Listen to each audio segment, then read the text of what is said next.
Hello दोस्तों, आपका सागर classes में बहुत बहुत स्वागत है। ठीक है ना। तो यानी हम हस्बैंडरी के फर्स्ट चैप्टर का ये क्या है, सेकंड पार्ट स्टार्ट हो गया है। क्या है ये, कौन सी क्लास है? सेकंड। कौन सी क्लास है दोस्तों? ये सेकंड क्लास है। ठीक ना। ये पार्ट कौन सा है? एनिमल हस्बैंडरी की फर्स्ट चैप्टर की कौन सी क्लास है? सेकंड। यानी सेकंड पार्ट स्टार्ट हो गया। ठीक है ना। इसके आगे आप इस क्लासेस के साथ साथ आप क्या है, एंट्रेंस एग्जाम की भी तैयारी, पीएटी हो गया, आईसीआर हो गया, बीयू हो गया, बीएचयू होगा, यूपी कैटेट हो गया, जेट हो गया, सीयूट हो गया, ये तमाम एंट्रेंस एग्जाम की साथ तैयारी कर सकते हो। यहाँ पर 11 12 की तैयारी, ये कौन सा है, ये कौन सी क्या है, एमपी बोर्ड की एग्रीकल्चर को क्या है, टारगेट करने वाला है। ठीक है ना जी। चलो चलते हैं सर दोस्तों आगे।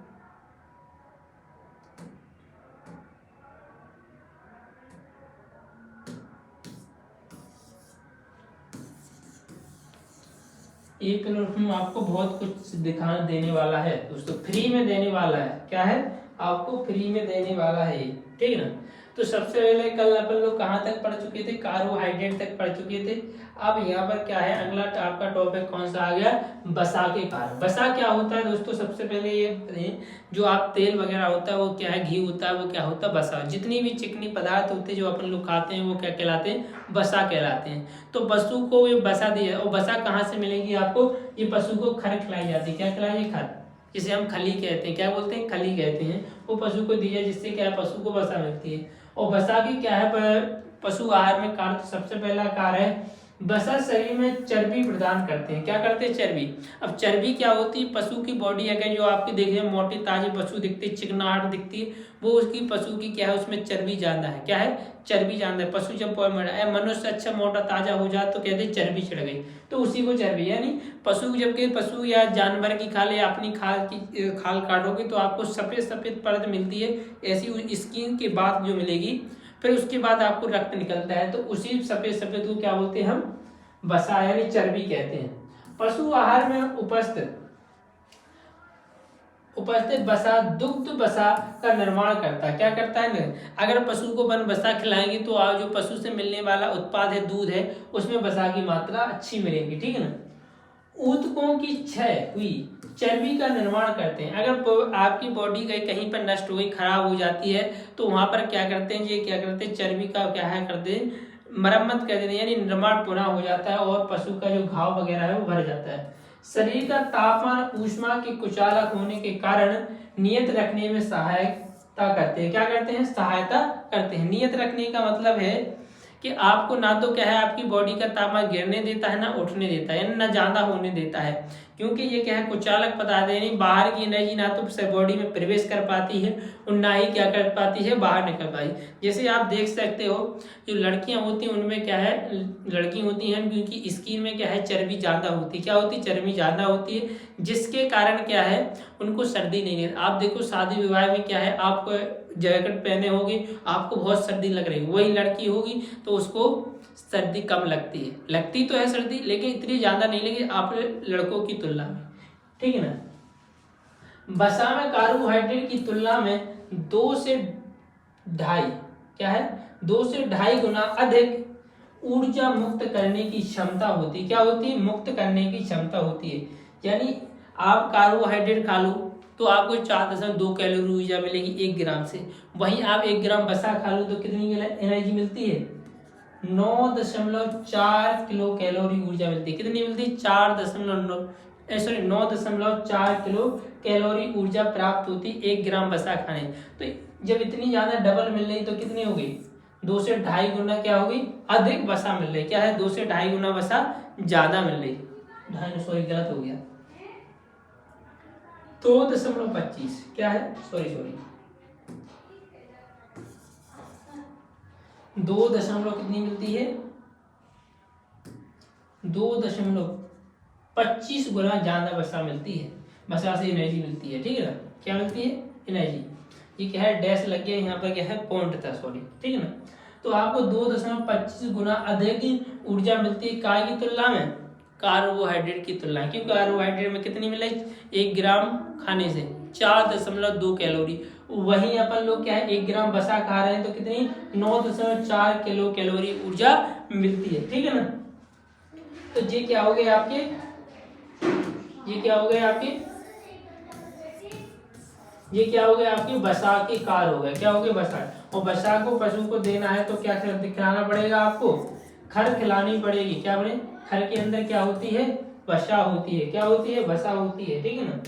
आगे अगला क्वेश्चन आ जाता है विटामिन के कार। आप बॉडी में क्या होते हैं, ये क्या है, रोग रोधक होती, क्या होते हैं, विटामिन क्या होते हैं, रोग रोधक होते हैं, ठीक है ना।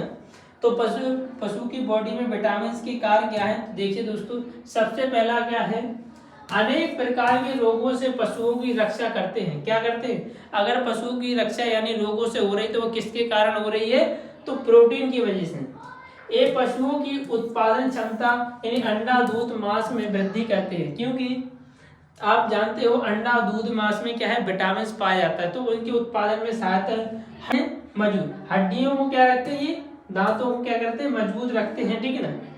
इस शरीर में उपापचय क्रियाएं ठीक रखने में मदद करते हैं। जो पाचन संबंधी क्रियाएं हैं शरीर में होने वाली हैं, उन सभी को क्या है, अच्छा रखने में क्या करते हैं, सहायता करते हैं। विटामिन शरीर के एंजाइम प्रक्रियाओं को सुचारू रूप से चलाने में क्या करते हैं, सहायता यानी मदद करते हैं। यानी विटामिन क्या है, एंजाइम अच्छे से कार्य कर सके, क्या कर सके, एंजाइम अच्छे से कार्य यानी सुचारू रूप से कार्य कर सके, उसके लिए क्या करते हैं,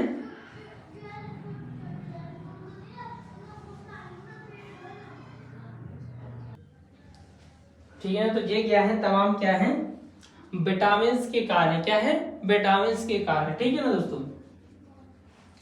आगे चलते हैं।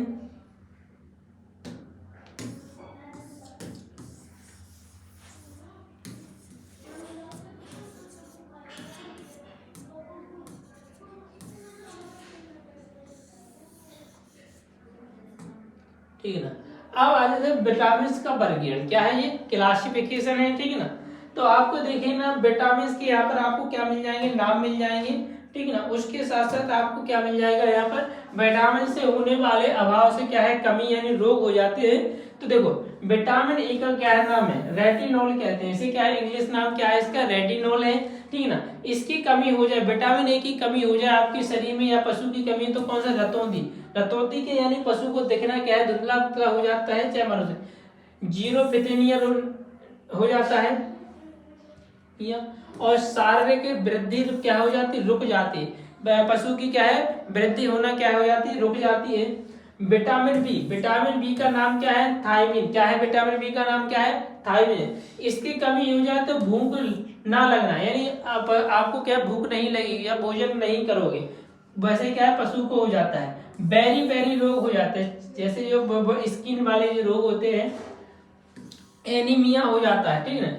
विटामिन सी का नाम क्या है, एस्कॉर्बिक अम्ल, क्या है, विटामिन सी का नाम क्या है, एस्कॉर्बिक अम्ल है। जो जोड़ों में दर्द क्या करता है, पशुओं के जोड़ों में दर्द आ जाता है, पायरिया हो जाता है, स्कर्वी रोग हो जाता है, होना क्या है, स्कर्वी हो जाता है। विटामिन डी का नाम क्या है, कैल्सीफेरोल, क्या है, विटामिन डी का नाम क्या है, कैल्सीफेरोल है। इसकी कमी से सूखा रोग यानी कमजोरी आ जाती है, दांतों की विकृति हो जाती है, हड्डियां कैसी नरम यानी मुलायम हो जाती है, हड्डियां कैसी हो जाती, नरम एवं मुलायम हो जाती हैं, ठीक है ना। विटामिन ई की कमी से बेटा का ना बनना, क्या है, रक्त का थक्का ना बनना, क्या है, रक्त का थक्का ना बनना। अगर विटामिन ए की कमी हो जाए तो रक्त का क्या बनता है, थक्का नहीं बन पाता है, जिससे क्या है पशु को क्या हो जाता है, पशु अगर ब्लड लग जाए या क्या तो कहीं पर कट लग जाए तो पशु के शरीर से रक्त बराबर बहता है, तो विटामिन ए की कमी से ये रोग हो जाता है। तो ये क्या है, तमाम रोग हैं। रोग कौन कौन याद रखना है, विटामिन ए की कमी से हो जाए तो कौन सा, रतौंधी याद रखो। विटामिन बी की कमी से हो जाए तो बेरी बेरी याद रखो। विटामिन सी की कमी हो जाए तो क्या है, स्कर्वी रोग रखो। विटामिन डी की कमी हो जाए तो सूखा रोग, ठीक है, हड्डियों का नरम होना, कमजोर, और बी विटामिन की कमी बंधता उत्पन्न होना। विटामिन के की कमी से क्या है, रक्त का थक्का ना जमना। ये तमाम रोग आपको याद होना चाहिए, और इसके लिए क्या है, नाम याद होना चाहिए। विटामिन ए का क्या है, रेटिनॉल है। विटामिन बी का क्या है, थायमिन है। और विटामिन सी का एस्कॉर्बिक अम्ल है। और विटामिन डी का कैल्सीफेरोल है। और क्या है, विटामिन ई का फाइलोक्विनोन। तो ये इसके क्या हो गए, रासायनिक नाम हो गए। ये क्या है, ऑब्जेक्टिव पॉइंट बन जाते हैं। यहाँ से कोई क्वेश्चन आ जाएगा, विटामिन ए की कमी से कौन सा रोग हो जाता है, तो आप डायरेक्ट आंसर बताओगे कौन सा रोग हो जाता है। तो विटामिन ए की कमी से कौन सा हो जाता है, रतौंधी रोग हो जाता है। कौन सा हो जाता है, विटामिन बी की कमी से कौन सा, बेरी रोग हो जाता है। विटामिन सी की वजह से स्कर्वी रोग हो जाता है। विटामिन डी की वजह से क्या हो जाए, सूखा रोग यानी हड्डियों का कमजोर हो जाना। विटामिन ई की वजह से कौन सा, बंधता रोग हो जाता है जिसे हम बांझपन रोग कहते हैं, ठीक है ना। और विटामिन के से क्या हो जाता है, रक्त का थक्का नहीं जमता है। अब अगला क्वेश्चन आ जाता है, खनिज लवणियों के कार्य क्या है। जो पशु को खनिज लवण दिए जाते हैं उनके कार्य क्या है पशुओं के आहार में। तो सबसे पहला है कैल्शियम। कैल्शियम का क्या है, शरीर में हड्डी तथा दांत विकास में इसकी महत्वपूर्ण भूमिका है। अगर आपकी बॉडी में अच्छा निर्माण हो रहा है तो वो किसकी वजह से, कैल्शियम। आपकी हड्डियों में क्या है, कैल्शियम पाया जाता है। दांत मजबूत हो जाते हैं। फास्फोरस का कार्य फास्फोरस प्रजनन में मुख्य भूमिका निभाता है। क्या बनाता है, और ये हड्डियों में भी सहायता करता है, ठीक है। मैग्नीशियम, पशु शरीर में हड्डियों के निर्माण में मैग्नीशियम की आवश्यकता होती है। आपकी जब हड्डी में पशु की हड्डी बनती है, आपकी हड्डी बने तो उसमें मैग्नीशियम क्या करता है, हेल्प करता है। तांबा यानी कॉपर, तांबा परिपक्व लाल रक्त कोशिकाओं में अधिक मात्रा पाया जाता है। क्या पाया जाता है, आपकी जो रुधिर होता है, रुधिर के अंदर कौन सी लाल रक्त कणिकाएं होती हैं उसमें ये पाया जाता है। ये कई एंजाइमों की सक्रियता का नियमन करता है। क्या करता है, जो सक्रिय तरीके से कार्य करें, सक्रियण देखा है ना, तो ये काम करने के लिए नियंत्रण करता है। जिंक यह पशुओं में कई एंजाइम की सक्रियता को प्रभावित करता है। क्या है, काम करने की समस्या को क्या उत्पन्न करता है। लोहे, हीमोग्लोबिन बनाने में सहायता करता है, यानी पशुओं का रक्त निर्माण में क्या करता है। विटामिन क्या, कौन सा, आयरन क्या करता है, रक्त के निर्माण में सहायता करता है। क्या करता है, सहायता करता है। तो ये क्या है आपके, कैल्शियम हो गया, फास्फोरस हो गया, मैग्नीशियम, तांबा, जिंक, लोहा जैसे अन्य और भी क्या है आपके तत्व होते हैं खनिज लवण, ये उन सभी का कार्य क्या है आपकी बॉडी में किसी न किसी रूप में हेल्प करते हैं, ठीक ना। तो कैल्शियम का कार्य क्या है, हड्डियों को मजबूत रखने में, दांतों को मजबूत रखने में, वृद्धि करने में सहायता करता है। इसलिए फास्फोरस भी क्या है, प्रजनन शक्ति को बढ़ाता है, हड्डियों में वो भी हेल्प करता है। मैग्नीशियम क्या, हड्डी निर्माण में सहायता करता है। आयरन क्या करता है, रक्त के निर्माण में सहायता करता है, ठीक है ना। इसके तांबा भी एंजाइम क्रियाओं को, जिंक को भी क्या है अच्छे से काम करने का कार्य करता है, ठीक है ना। तो ये तमाम का है आपके खनिज लवण के कार्य हो जाते हैं, ठीक है ना। आदर्श राशन की क्या है यहाँ पर गुण आ जाएंगे।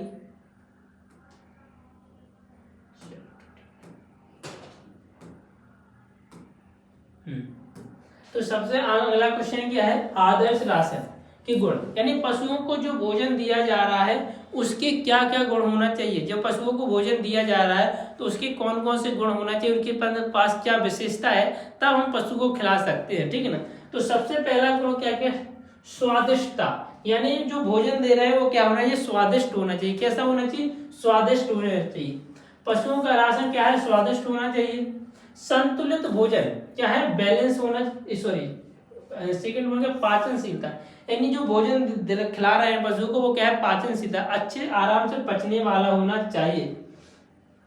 संतुलित भोजन, पशु आहार में सभी अवयव तत्व उचित मात्रा, उचित अनुपात में होना चाहिए। उचित मात्रा में, उचित अनुपात में होना चाहिए। ज्यादा बढ़ को जितनी आवश्यकता उतना उसके अंदर अवयव यानी तत्व होना चाहिए, चाहे वो प्रोटीन हो, चाहे वसा हो, चाहे खनिज लवण हो, चाहे विटामिन हो, वो सभी मात्रा में, उचित मात्रा में होना चाहिए। स्वच्छता, यानी जो भोजन पशु को खिला रहे हैं वो क्या होना, साफ सुथरा होना चाहिए। क्या होना, पशु आहार साफ, ताजा, धूल मिट्टी फफूंदी रहत होना, इनमें ये तमाम चीजें नहीं होनी चाहिए।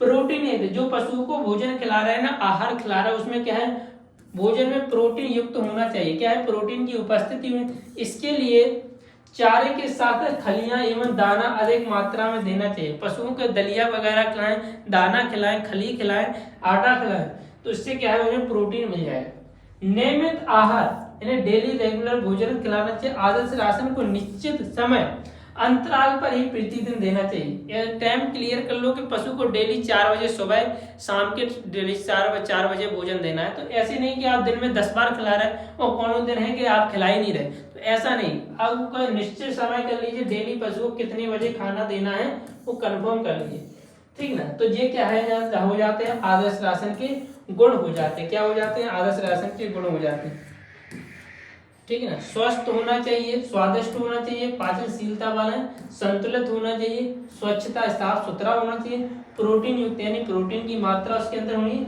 नियमित आहार यानी निश्चित समय अंतराल पर भोजन डेली पशु को देना चाहिए। तो ये क्या हो जाते हैं, पशु आहार के क्या हो जाते हैं, ये गुण हो जाते हैं। क्या हो जाते हैं, पशु आहार के गुण हो जाते हैं। सेकंड चलते हैं, मोटे चारे। मोटे चारे किन्हें कहा जाता है, देखते हैं। रेशे वाले चारों को कहा जाता है मोटे चारे कहा जाता है, ठीक है। मोटे चारे वे वानस्पतिक आधारित खाद्य पदार्थ हैं जिनमें फाइबर यानी रेशे की मात्रा 18% हो, यानी वो जो आप भोजन खिला रहे हैं पशु को, उसके अंदर कम से कम रेशे की मात्रा यानी फाइबर की मात्रा कम से कम 18% से अधिक और पाचन योग्य पोषक तत्व कम होते हैं।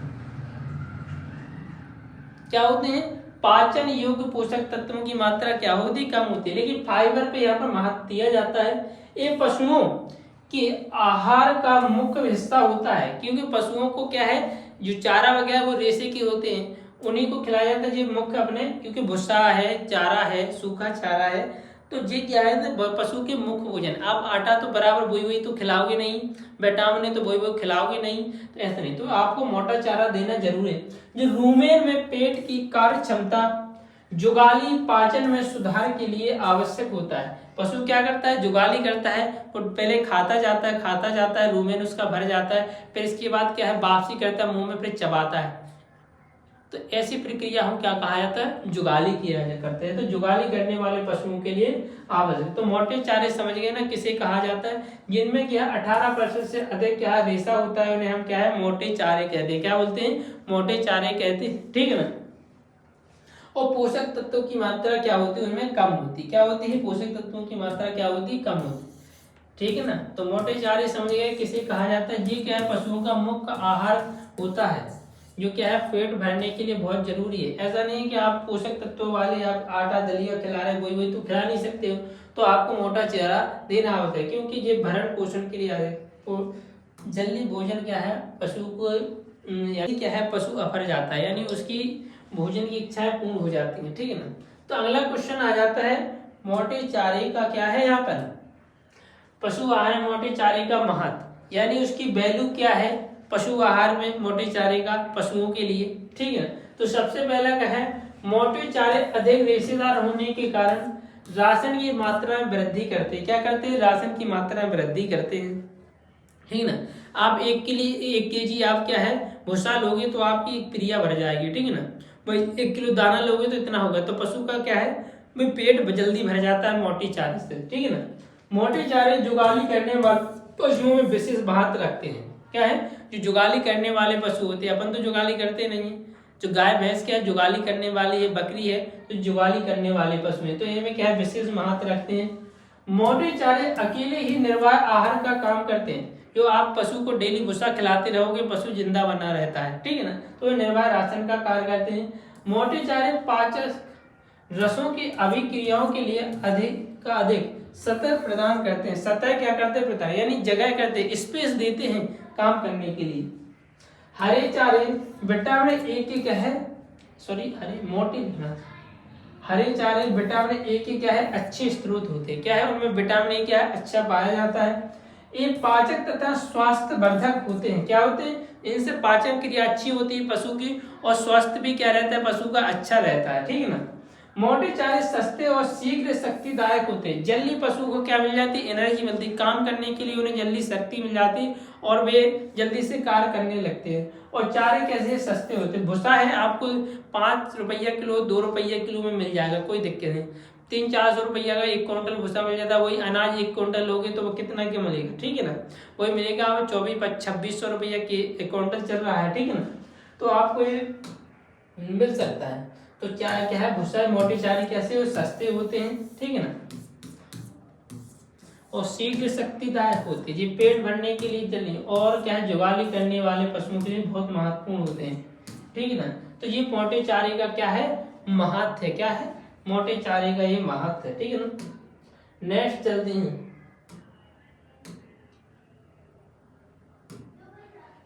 सुनो, पशु आहार में नियत करने के प्रमुख सिद्धांत, यानी जो पशुओं को अपन भोजन दे रहे हैं तो निश्चित करने के लिए कुछ सिद्धांत नियम बताए गए। वो नियम क्या है, पशुओं के आहार में सूखे तथा हरे चारे का अनुपात, पशुओं के आहार में सूखे तथा हरे चारे का अनुपात 2:1 होना चाहिए। क्या होना चाहिए, यानी 2 केजी क्या है, सूखा चारा है तो 1 केजी क्या होना चाहिए, हरा चारा होना चाहिए। कितना होना चाहिए, 2 केजी अगर आपका क्या है सूखा चारा है तो 1 केजी क्या होना चाहिए, हरा चारा होना चाहिए। तो उसी को हम 2:1 कहते हैं। अगर 4 केजी सूक्ष्म पदार्थ है, सूखा चारा है, तो 2 केजी क्या होना चाहिए, आपका हरा चारा होना चाहिए, ठीक है ना।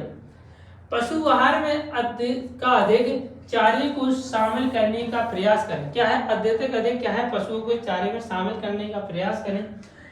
प्रति 100 केजी शरीर भार पर गाय भैंस को क्रमशः, अगर 100 केजी भैंस है तो उसको कितना देना चाहिए, 100 केजी अगर गाय है तो 2.5 केजी सूक्ष्म पदार्थ देना चाहिए। अगर वही 100 केजी भैंस है तो कितना, 3 केजी सूक्ष्म पदार्थ प्रतिदिन दिया जाना चाहिए। कितना, प्रतिदिन देना चाहिए। पशुओं के लिए सूक्ष्म पदार्थ की आवश्यकताओं में से दाने द्वारा प्राप्त सूक्ष्म पदार्थ की मात्रा घटाने पर शेष की पूर्ति चारे से की जा सकती है। क्या है, शेष की पूर्ति की जा सकती है, ठीक है ना। तो जे ऑब्जेक्टिव पॉइंट बन जाता है, जे और जे क्या है, ऑब्जेक्टिव पॉइंट बन जाते हैं। अगर पूछ लिया जाए हरे और सूखे चारे का अनुपात कितना होना चाहिए, तो 2:1 होना चाहिए, ठीक है ना। अगर उन्हें कि 100 केजी शरीर भार पर पशु को कितना सूक्ष्म पदार्थ देना चाहिए, अगर गाय पूछा है तो क्या 2.5 केजी, और अगर भैंस पूछा है तो कितना 3 केजी। वही वहां पर उसने 200 केजी कर दिया गाय भैंस का वजन, तो आपको कितना हो गया, 6 केजी। क्या हो जाएगा, 6 केजी क्या हो जाएगा, आपका सूक्ष्म पदार्थ हो जाएगा। तो बात समझ गए ना दोस्तों, ठीक है। तो ये क्या है, आदर्श राशन के क्या है, सिद्धांत है। क्या है, पशु आहार को नियत निश्चित करने के लिए क्या है, ये सिद्धांत के नियम बताए गए हैं कि इतना इतना पशु को देना चाहिए भोजन, इतनी इतनी मात्रा, इतने शरीर भार पर, ठीक है ना। अभी नेक्स्ट देखते हैं, और भी है अभी।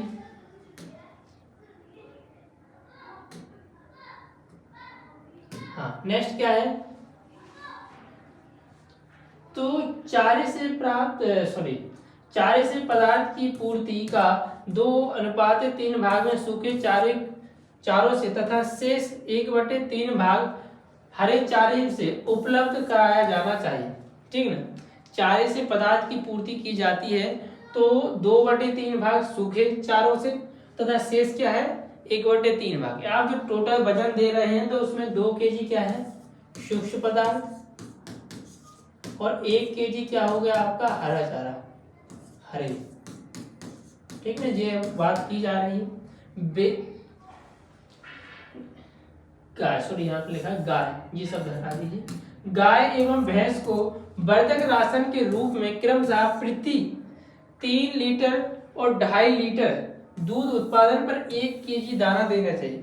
अगर वही क्या है, गाय अगर कितना आपको दे रही है, 3 केजी दूध दे रही है, कितना दे रही है, गाय 3 केजी दूध दे रही है, कितना, 3 केजी दूध दे रही है, कौन, गाय, तो उसको 1 केजी क्या देना है, दाना देना है।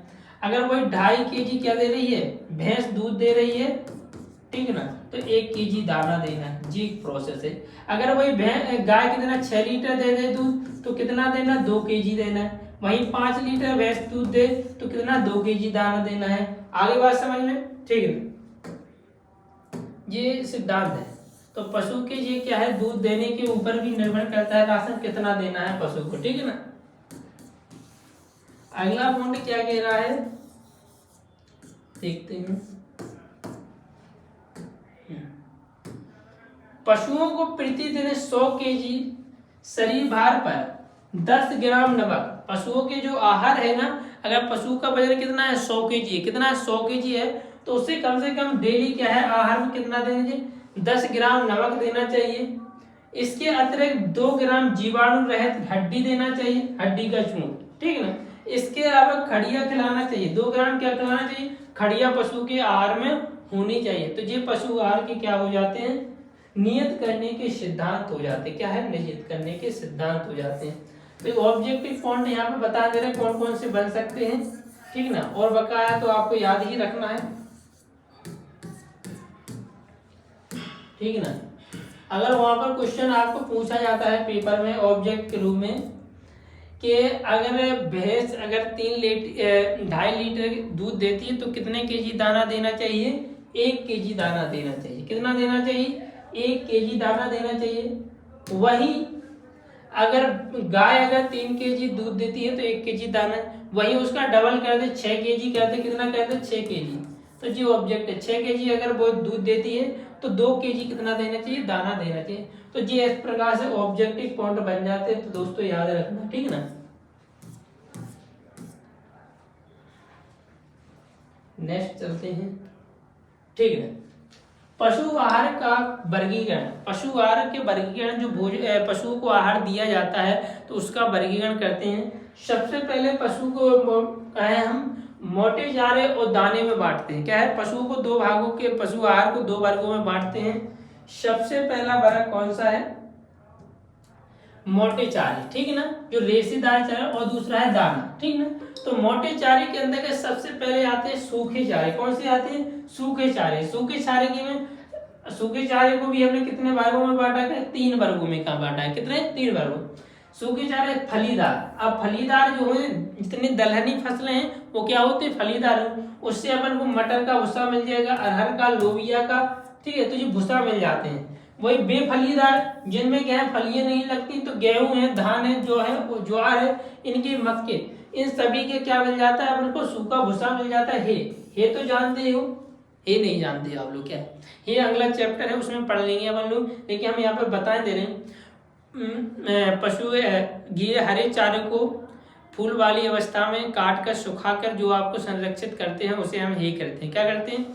आपकी फसल कड़ी है, उसके क्या है? फूल वाली अवस्था है, उस पर काट लोगे और फिर उसको सुखा लोगे। सुखाने के बाद जो तैयार होती है उसे हम क्या बोलते हैं? हे कहते हैं। तो सुडान घास हो गई, दूब घास होगी, नेपियर होगी, इनको क्या है? हरी अवस्था में काट कर फिर सुखा लिया जाता है, तो उसे हम क्या बोलते हैं? हे कहते हैं। क्या कहते हैं? हे कहते हैं, ठीक है ना। तो जी दोस्तों आपके क्या हो गए हैं? सूखे चारे का वर्गीकरण हो गया। तो पहला वर्गीकरण क्या है? ठीक है ना। दूसरे आगे चलते हैं। तो मोटे चारे का पहला वर्गीकरण सूखे चारे, इसके बाद आ जाता है गीले चारे आ जाएंगे। गीले यानी हरे चारे। क्या आ जाएंगे अपने? हरे चारे। हरे रसीले चारे। क्या है? हरे रसीले चारे, ठीक है ना। तो फलीदार चारे। क्या है? फलीदार। अब जो जितनी दलहनी फसलें हैं उन्हें गीली अवस्था है, जैसे बरसीम को गीला खिलाया जाता है। रिजिका है, लोबिया, मटर है, ज्वार है, मेथी, इनको पशु को क्या है? गीली अवस्था में काटना है, तो उन्हें हमने हरे रसीले चारे कहा है। बेफलीदार, ठीक है ना, जिनमें फलियां नहीं लगती, जैसे मक्का हो गया, ज्वार हो गया, बाजरा, जई, नेपियर घास, सुडान घास, ये क्या हो गए? बेफलीदार है। तो इनको काट के, मक्का को काट के डायरेक्ट पशु को खिला दो, ज्वार को काट दो, बाजरा को पशु को डायरेक्ट खिला दो, तो ये कैसे हो जाते हैं? हरे रसीले। साइलेज, तो चारे को काट कर आवायवीय गड्ढों में संरक्षित रखा जाता है, उसे हम क्या बोलते हैं? साइलेज कहते हैं। अगला चैप्टर साइलेज का है, तो साइलेज को भी विस्तार से पढ़ेंगे अपन लोग, समझाएंगे वहां पर, ठीक है। तो ये क्या है? हरे रसीले चारों का क्या है? ये वर्गीकरण हो गया। क्या हो गया? ये वर्गीकरण हो गया, ठीक है ना दोस्तों। आगे चलते हैं। नेक्स्ट क्या है? दाने। अब क्या है? अपन ने क्या है? पशु आहार को कितने वर्गों में बांटा था? 2, मोटे चारे और दाने वाले चारे। और मोटे चारे को 2 वर्गों में, सूखे चारे और कौन से? हरे रसीले चारे। तो उनका वर्गीकरण हो जाएगा। दाने की दूसरी साइड आ गए ना। तो अनाज के दाने। क्या है? अनाज के दाने।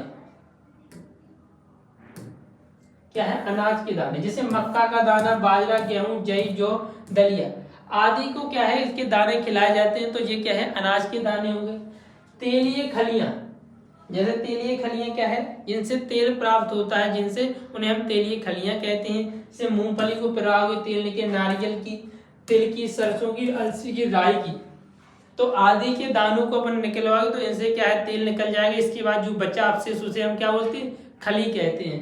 वही पशु को खिलाई जाती है। इसके दाल एवं उनके उपजात अब जो दाल वाली फसलें होती हैं उनके दाने, जैसे आप कुछ मसूर हो गया, मसूर की दाल खाते हैं, चना की दाल, मटर की दाल, ज्वार की दाल, ठीक है ना, सॉरी ज्वार नहीं आएगा, सॉरी ज्वार थोड़ी ना दलिया के अंदर जाता है, दाल के अंदर चुनी आ जाएगा। हाँ, ज्वार की चुनी दलिया, जी इसकी ज्वार का क्या है, दलिया बन सकता है, ठीक ना। दाल एवं उनके उपजात आ जाते हैं अपने महुआ, अम्बाड़ी एवं खड़ी खलियां। महुआ तो जानते हो जिससे दारू निकलती, जो खाते हैं, ठीक है ना, बड़े बड़े पौधे होते हैं, महुआ अम्बाड़ी, ठीक है ना। तो ये क्या है कि ये आपको मिल जाते हैं, क्या है, दाने वाले अंतर्गत आते हैं, ये पशुओं को भोजन के रूप में क्या है, पशु को दिए जाते हैं, ठीक ना। तो ये क्या हो गया है, आपके पशु आहार का क्या हो जाएगा, वर्गीकरण हो गया, ये पशु आहार का वर्गीकरण हो गया।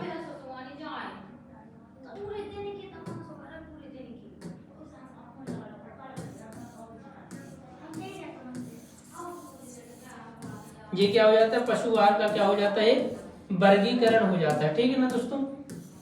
चलते हैं आगे,